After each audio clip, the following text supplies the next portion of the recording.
Biz bura qədər authorization code flow-nu öyrəndik. Buna bənzər bir dənə də flow var. Implicit flow. Gəlin onu da başa düşək. Ondan sonra niyə implicit flow-nu istifadə eləməməliyik, onu sizə izah edəcəm. Deməli, implicit flow-da nə var? Fərq olaraq burada kodun əvəzinə response type token göndərilir. Bu əsas fərqlərdən biridir.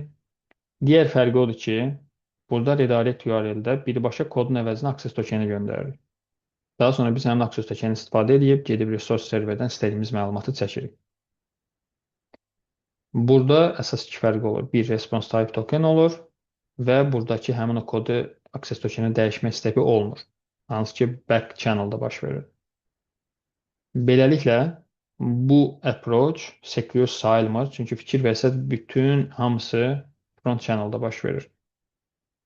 Və access tokeni də front channel-da gedib gəlməyə yaxşı bir hal deyil.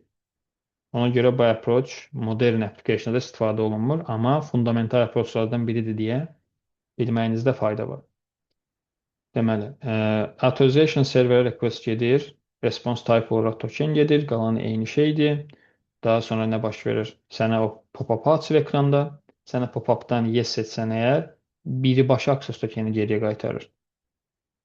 Hansı ki, kod falan qaytarmır ki, sən onu exchange edirsən, birbaşa access tokenini qaytarır. Və resource serverdə birbaşa access tokenə müraciət edib API-dən istədiyi məlumatları əldə edə bilirsən. Deməli, implicit flow secure sayılmır və ona görə də bir növ deprecate olub. Artıq istifadə olunmur modern applicationlarda. Bunun əvəzinə istifadə olunur ən birinci gördüyümüz authorization code flow plus PXE. PXE nədir? Birazdan izah edəcəm onu sizə. Extra security layer-dir.